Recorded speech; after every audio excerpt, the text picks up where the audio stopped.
রে তোর সমস্যা কি? কি কস? এই আস্তে কি বলো? তুমি কি বলছো? আমার তো ভালো করে চিনো। আমি কিন্তু খুব যে একবারে খুব মনের মাধুরীতে মিশে কথা বলি এমন না, মাঝে মাঝে বিষেও কথা বলি, মাঝে মাঝে মিশে তারপর মাঝে মাঝে বিষেও কথা বলি, ঠিক না? ওয়াজ শোনো, ওয়াজ শোনো। কেন বলতেছি আজকে সুন্নিয়ত বেশি ক্ষতি হয়েছে? আমরা নিজেদের কারণে, এই মুনাফিকদের কারণে। ইসলাম জিন্দা হতা হয় হার কারবালা কি বাত। ইসলাম জিন্দা হয়েছে একমাত্র রক্ত দেওয়ার মাধ্যমে। কথা বলেন ঠিক কিনা? রক্ত দিতে হবে। হক কথা কইন না নাই সুন্দর সাথে মতো দিয়ে জিকির করে হক কথা কইলে না, আবার যদি দৈরালা এসে কথা কোন ঠিক কিনা? মাঠে পাওয়া জানা, এগুলো আর চলবে না। দান্দাবাজির দিন শেষ। বাবা শাহজালালের বাংলাদেশ। কথা বলেন ঠিক কিনা? বলেন।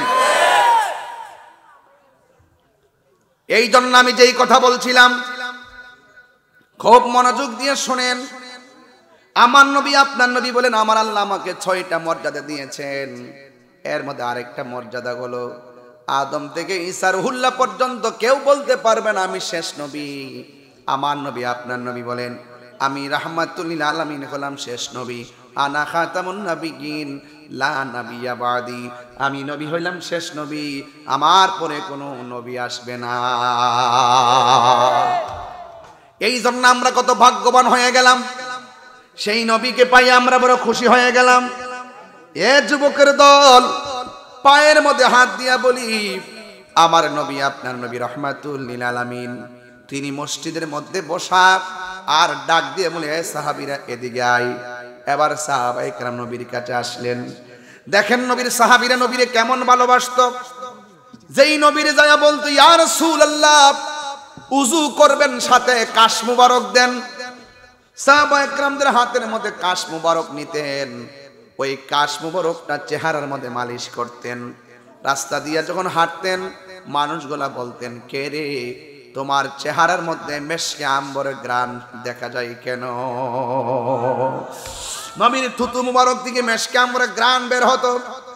নবী আমার ডাক দিয়ে বলে সাহাবী এদিকে আয়, তোমার হাতের মধ্যে পতাকাটা নাও। এই পতাকাটা তোমার পরে একজন, তোমার পরে একজন, এরপরে একজন। নবী যেইভাবে সিরিয়ালটা করে দিয়েছেন এভাবেই সাহাবীরা যুদ্ধের ময়দানে শহীদ হয়ে গেছেন।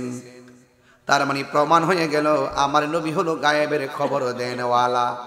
এই 3 জনের সিরিয়ালের মধ্যে একজনের নাম হলো জাফর। নাম কি? আরো জোরে বলুন। একজনের নাম হলো জাফর। যখন প্রথম সাহাবী শহীদ হয়ে গেছে ওই মুহূর্তে জাফরের হাতের মধ্যে তলোয়ারটা নিয়েছে।